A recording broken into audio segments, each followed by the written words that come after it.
I met a gypsy. Like I get asked all the time about like, oh, what should I, should I start a podcast? I've got this idea.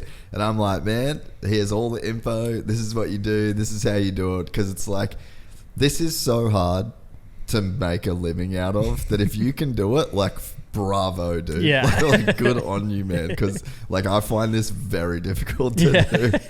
Yeah. It's like with racing anywhere. If you show up to a race and you won that race by 20 minutes because nobody else showed up, how sweet is that feeling? It's much sweeter if you show up to a race and there's 10 other guys, 15 other guys, on their A game, and they're all gnarly, and it's just a freaking drag out battle to the finish, and you won. You're like, yeah, like how much sweeter is that feeling? It's hard work. It was gnarly. It was such a sick race, good battles, stuff like that. That's racing. And I think like if you can coach the next generation or people to come up and be better or be as good or whatever and have those tight races, I think that's what's important. That's what racing is. And I think that's what's making rally so much more interesting to watch too, is like, it's a battle. It is sick. So gnarly now. It's sick, and you got to be on your A game, so it's just like that much more of that extra level of challenge. They're changing rules on us all the time too, so it's like, this, everyone's experiencing this for the first time, so it's just whoever interprets it better and does a better job, or what gets more lucky, or whatever it is. And and then you still have people like Toby, who's been in the sport for longer than most, and he's not slowing down. Like that's the thing. Like you see in motocross and supercross, some guys start to get a little bit older. They start slowing down. The young kids start kind of taking over or whatever. They're not really hitting their marks and stuff like that.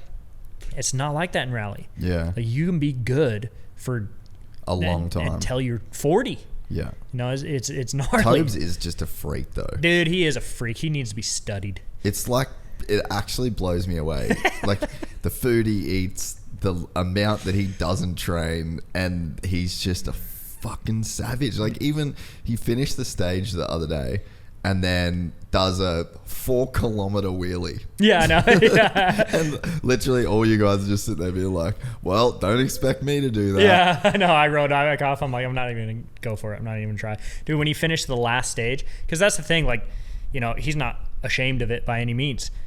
He doesn't really train that much. He goes on mountain bikes and stuff and does things that he enjoys to do, but probably not going to find him in a gym. No. And he'll go ride his dirt bike and stuff like that. He comes out and he trains with the team and does that kind of aspect, but he's not really like putting in that motocross mentality of like, we're on the bicycle, we're in the gym, we're like training, we're eating super healthy. He's coming in at the finish of the stage. He's going to get himself a chocolate milkshake. Yeah. He's going to enjoy his life. He's not going to like not eat the bread. Yeah. He's going to eat the bread, stuff like that. He's just going to enjoy it. And then he's going to go out there and he's going to wax everyone. My favorite video is in Peru. Sam is riding down the beach. Oh, that's one of the best videos of all time. It's so sick. Sorry, Sam. Sam's just like working. And he looks like he's going so fast. And you're like, oh, this is sick. And all of a sudden, Toby just comes walking right by him, sitting down, not even like sweating. And it's so cool to watch Toby too, because you can see the difference. I say this to him, but chubby dudes will find the easiest way to do it. Period. And that's why Toby's so good, because he's not working as hard as anyone else. You watch him do the prologue, he'll go out there and shave off 4 seconds on everyone else, and you could just watch the bike's just doing its thing underneath him. He's just like giving it a little guidance with the throttle, and he's just like, yeah, the bike's gonna do this, and I'm not gonna work very hard, and I'm gonna go 4 seconds faster than everyone else. Like, it's like, dude, it's such a that's what I mean. He needs to be studied, because he's not training. He's not really like got the athlete diet, things like this, but he's just waxing everyone. And then he comes in at the finish line of of Abu Dhabi. We had opened the stage before, so we're losing quite a bit of time. So he like took himself off of kind of podium contention. The only thing you have to do is go as fast as you can. And he went like a minute faster than me per 100 kilometers. And I'm going pretty much what I thought was as fast as I could. Really? So this is on that final day? On that final day, he came in and he's putting a minute to me. So we go from the whole Dakar, and I'm essentially on like the same pace. And then all of a sudden it comes that switch of like, you have to go as fast as you can in order to get on this podium. I'm like, all right, this is the risk that I want to take. I'm pushing hard or whatever. And then I come into the finish line, and he went 2 minutes faster than I did. and he landed on the podium because of it. And then he takes his helmet off. He's pretty like wiped out, just massively put in an effort, and sculled a Red Bull. Just opened the hatch and poured the whole thing down and crushed it, threw it on the ground. Well, dude, the day before, when you guys finished pretty much at the same time, the crew's there, and like I haven't seen Tobes in I couldn't even tell you. And we're like, hey mate, how you going? He's like, yeah, going good. And then team's got like a Hydrolite water bottle, a water, and a Red Bull.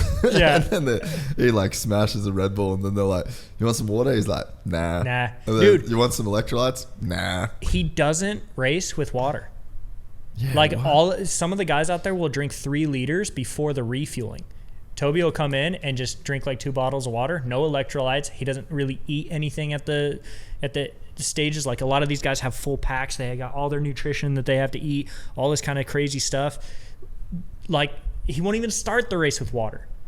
He'll just be like, he puts the water bag in there because it's a requirement, but he won't drink it. It's so weird. It's crazy. Like I don't drink probably enough water, and I eat a little bit and stuff. I'm not as like crazy as the other guys. Like some of the smaller dudes, they rely on that nutrition. You look at like Sam Sunderland, bro. Like Sammy's just fucking shredded, dude. Yeah. Like just super fit. Like you can see him just pounding motos. Like you just to the T, Yeah, he's like same with Kevin and Luciano. Yeah. They are athletes. they're the definition of what a motorcycle athlete needs to be. And then but that's the thing, is like they rely on that nutrition and things, like they have to be able to have all that kind of stuff in order to operate. And Toby's just like, meh. We're excited to announce the launch of our new membership site, GYPSYTales.com, packed with exclusive content and perks that you won't find anywhere else. This is your chance to become a part of the Gypsy Gang. And as a special bonus, if you sign up to an annual membership, you'll be entered into the draw to win our custom-built TC125. Gypsy Gang.